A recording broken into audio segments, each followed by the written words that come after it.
Vous êtes sur Kivu Morning Post Télévision. Mesdames et messieurs, bonjour. Bienvenue à suivre ces nouveaux rendez-vous d'actualité.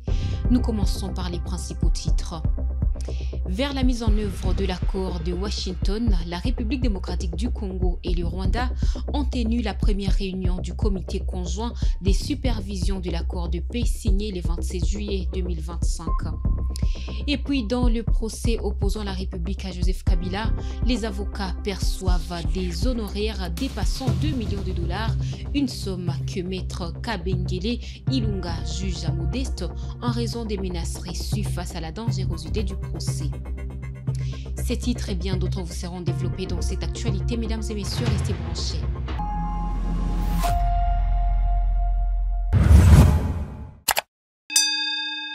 Encore une fois, bonjour et bienvenue aux détails dans cette actualité sur Kivu Morning Post Télévision.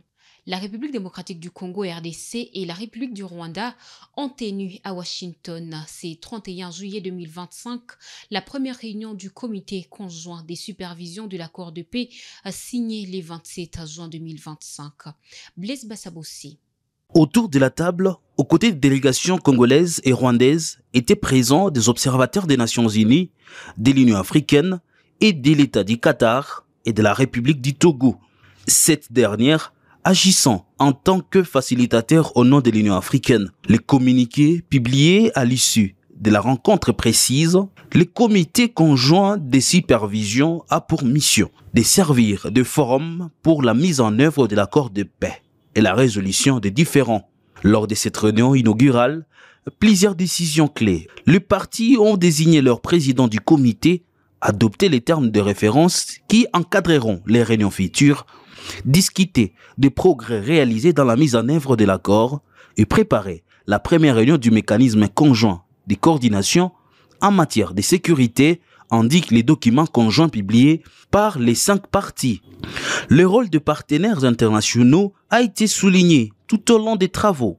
L'Union africaine, l'État du Qatar et les États-Unis ont participé à ces discussions afin d'assurer la complémentarité et l'alignement entre les efforts de mise en œuvre et les initiatives en cours visant les dialogues et une paix durable dans la région. Une coordination étroite est donc prévue entre les parties prenantes pour garantir la stabilité à long terme. Malgré un passé récent marqué par les tensions dans l'Est de la RDC, les deux pays ont exprimé une volonté commune d'avancer. La République démocratique du Congo et le Rwanda ont toutes deux exprimé leur gratitude pour les contributions inestimables et les efforts conjoints de l'Union africaine, des États-Unis et du Qatar en tant que partenaires engagés en faveur d'une résolution pacifique. Une déclaration qui illustre l'atmosphère de coopération qui a prévalu à Washington. Si la réunion du comité ne règle pas encore les différends persistants, elle établit néanmoins une base formelle pour leur traitement dans un cadre structuré. L'enjeu désormais est la mise en œuvre rigoureuse des engagements et le respect mutuel des souverainetés. D'autres sessions sont attendues dans les mois à venir dans l'espoir de consolider une paix tant entendue dans la région des Grands Lacs. L'affaire Joseph Kabila a été renvoyée au 7 août 2025. Kabila fait face à plusieurs accusations, dont la trahison et l'apologie du terrorisme. Le 31 juillet 2025, la Haute Cour militaire a tenu la deuxième audience du procès. De nouvelles parties civiles, les provinces du Nord Kivu et du Sud Kivu ont demandé réparation pour les préjudices subis. L'instruction du dossier a débuté avec la lecture des procès-verbaux et l'examen des preuves. Maître Richard Bombo, avocat de la partie civile, a souligné que la procédure respecte la loi et a qualifié les actes des crimes contre l'humanité. Il a affirmé que Joseph Kabila n'a jamais contesté les preuves qui l'accusent. Kabila, où il y a dans les procès-verbaux, non, dans les données visuelles, vous avez vu même M. Kikaya Bin Karoubi, où nous avons le haut commissaire des Nations Unies aux droits de l'homme. Et pour le haut commissaire, c'est ce qui est tout à fait pertinent par rapport au dossier qui nous concerne, ce qu'il a qualifié ce qui s'est passé dans le Nord Kivu et le Sud Kivu des crimes contre l'humanité et crimes de guerre perpétrés par la bande à celui que nous avons appelé ici M. Joseph Kabila Kabange. Et c'est pour cela que nous pensons que les choses sérieuses ont commencé ce jour et que les avocats qui n'ont accédé, les avocats de la République bien sûr, comme partie civile, qui ont accédé aux pièces seulement hier, doivent lire ces pièces, les examiner, les éplucher et le 7, nous reviendrons avec la maîtrise du dossier, faire un débat éclaireur et éclairant la justice. Sans l'accuser. Le défaut existe et c'est les articles 326 et 327 du Code judiciaire militaire, parce que nous sommes dans un état de droit. Vous savez, John Locke a défini l'état de droit comme l'état différent de l'état nature, où c'est la loi de la force. Mais dans un état de droit, la force est à la loi. Et comme la loi dit qu'on peut au niveau même de la haute cour militaire adjuger un défaut contre un prévenu défaillant, et M. Kabila, qui a été saisi à ses résidences ou domiciles, plusieurs ici, n'étant pas venu comparaître, c'est à bon droit que le ministère public, en l'occurrence l'auditeur général, près la haute cour militaire, avait requis défaut et défaut a été retenu et la procédure se poursuit parce que la partie civile vient pour ses intérêts. Et vous savez, les intérêts de la République sont énormes. Surtout que la République, en vertu de l'article 50 de la Constitution, a le devoir d'assurer la protection à tous les Congolais, soit sur le territoire national, soit ceux qui résident à l'étranger. Voilà pourquoi nous sommes là. Des éléments récupérés sur des réseaux sociaux, sur TikTok, des traductions générées par l'intelligence artificielle. Quel crédit on peut donner à ces éléments de conviction ou ces éléments de preuve? Je crois que le monde entier aujourd'hui fait foi en l'intelligence artificielle. Et ce ne sont pas des preuves peu crédibles. Et ce qui est vrai, c'est que M. Kabila n'a jamais contesté ces preuves, n'a jamais nié ses déclarations. Donc ce qu'il faut, c'est que même son conseiller Kikaya a fait un aveu troublant. Il dit que M. Kabila a les mêmes objectifs que la rébellion. C'est-à-dire M. Kabila, les preuves sont là. Dans les procès entre la République et Joseph Kabila, les 7 cabinets d'avocats perçoivent des honoraires dépassant 2 millions de dollars. Maître Kabengele Ilunga considère cette somme comme modeste et affirme avoir demandé au moins 3 millions de dollars. Il souligne que les avocats reçoivent des menaces en raison de la dangerosité du prévenu, justifiant ainsi les ressources nécessaires pour une défense efficace. Qui ont été consultés ont décliné la consultation en considérant la dangerosité que représente M. Joseph Kabila. Pour votre information, juste après la première audience où nous avons fait acter la comparution pour compte de la République démocratique du Congo, beaucoup d'entre nous ont reçu des messages de menaces de mort.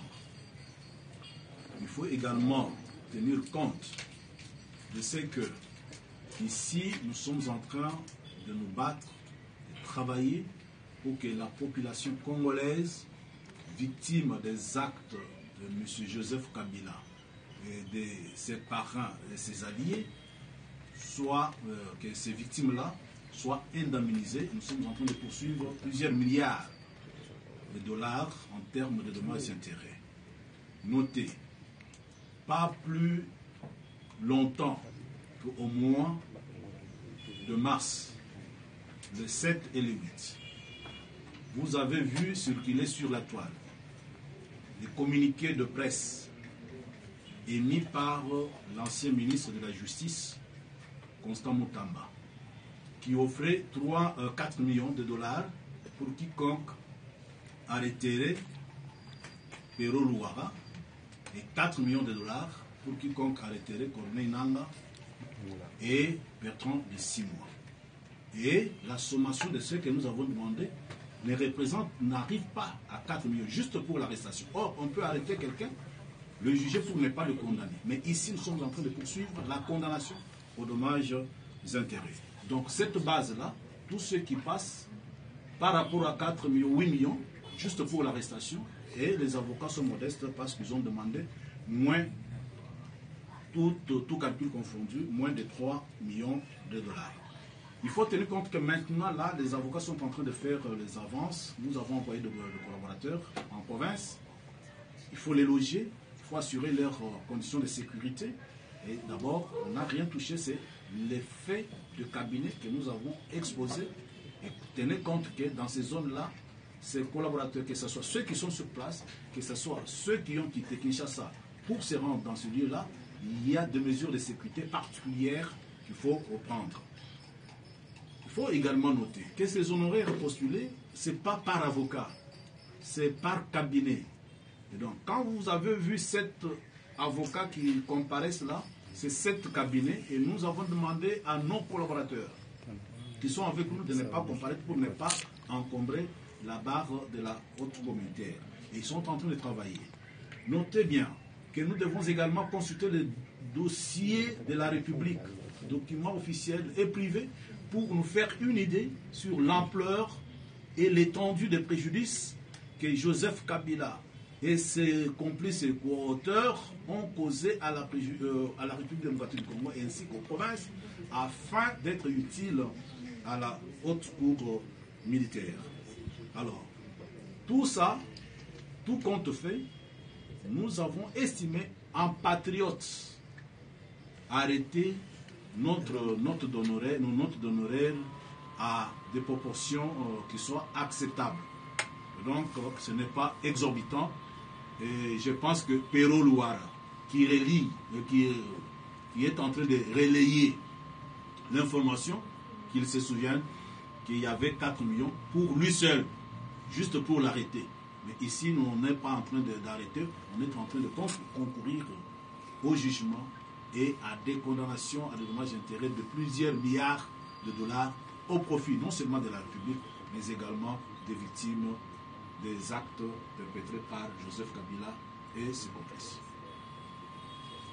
Nous poursuivons cette actualité sur Kivu Morning Post. Mesdames et messieurs, la police nationale congolaise a organisé une activité de proximité pour renforcer la sécurité des personnes et de leurs biens. C'est jeudi 31 juillet 2025 en commune de Bungulu à Beni au Nord Kivu. L'événement a été initié par les bourgmestres, le commissaire supérieur adjoint à Kamalandoua à Vatusidigi en partenariat avec la section police de la MONUSCO UNPOL. Le détail sont rapportés par notre correspondant Isaac Bingeve. Kukua kimya ni kumlinda mkosaji, sio manga. Asante. Au cours de cette activité de proximité, le commandant du commissariat de la police de Beni, le commissaire supérieur principal Kahou Malemba Jean-Fabien Sébastien, en qualité de superviseur des opérations de maintien et rétablissement de l'ordre public dans le Grand Nord Kivu, a explicité les notions de la police de proximité. L'activité était lancée jeudi 31 juillet 2025 par le patron de la commune de Bungulu, le commissaire supérieur adjoint Kamalandoua Vatusidigi, dans la salle des jeunes Martin Gobler au quartier Mambango. C'était en présence des responsables chargés de la police de proximité et violences basées sur les genres, le chef secteur de la police de la MONUSCO UNPOL, Soirée Mamadou, des chefs de base et plusieurs responsables des structures composantes de la société civile de Beni. Plusieurs autres thématiques étaient développées, notamment la question du mandat de la mission des Nations Unies en RDC, MONUSCO, partenaire du gouvernement congolais, suivi des différentes actions de l'UNPOL. Depuis Beni, je suis Isaac Bingeve pour Kivu Morning Post. Le vice-premier ministre, ministre en charge de la Défense nationale, Guy Kabombo, a poursuivi sa tournée dans les unités des forces armées congolaises mercredi à Kinshasa. Il s'est rendu à l'état-major des forces terrestres et à la première zone de défense où il a tenu une séance de travail. Le général-major Ilunga Mpeko a présenté un briefing sur la nécessité de renforcer les unités et de recycler l'armée de terre.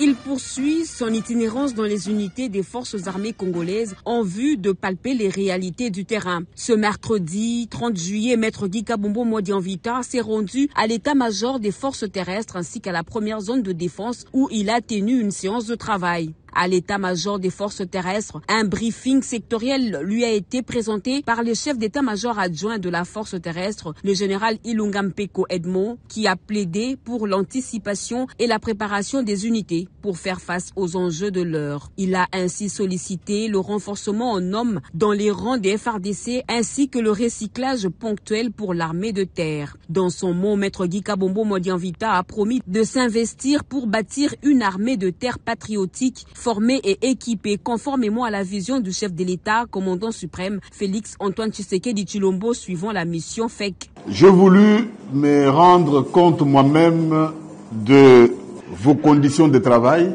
et résoudre aussi en même temps quelques problèmes aigus, les problèmes les plus urgents.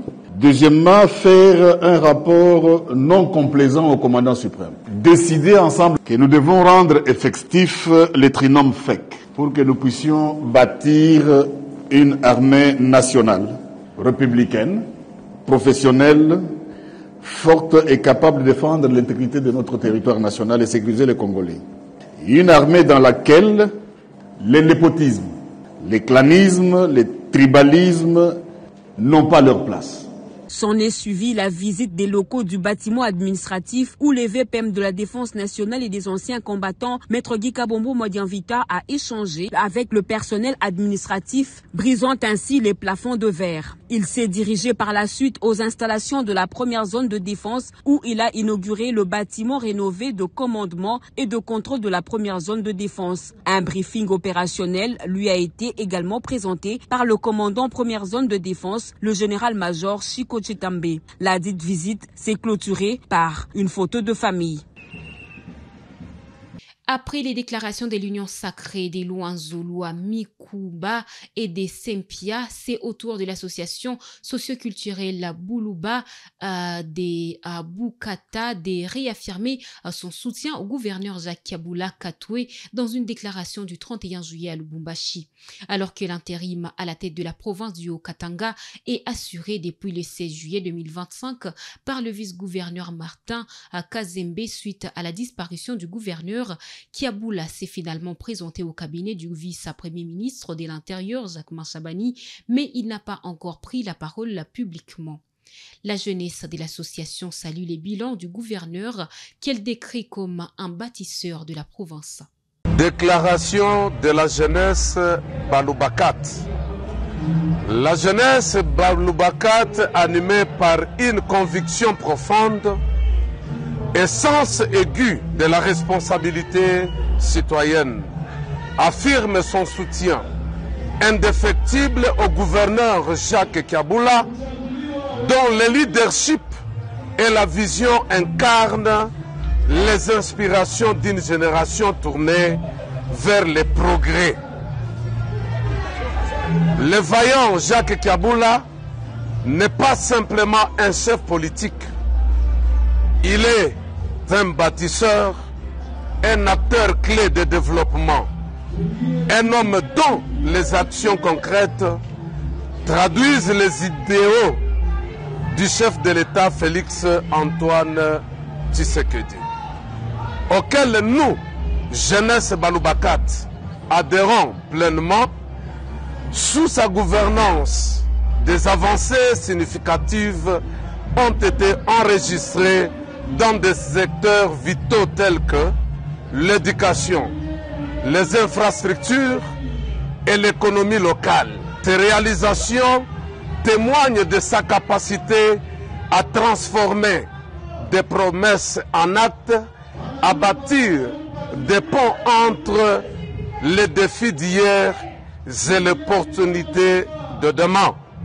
Les routes construites, les écoles rénovées et les initiatives économiques valorisant l'économie de la jeunesse ne sont pas de simples projets. Ils sont les fondations d'un avenir meilleur pour l'ensemble de la communauté. Le gouverneur Jacques Kiaboula est sans contester le meilleur élève du président Félix Antoine Tshisekedi.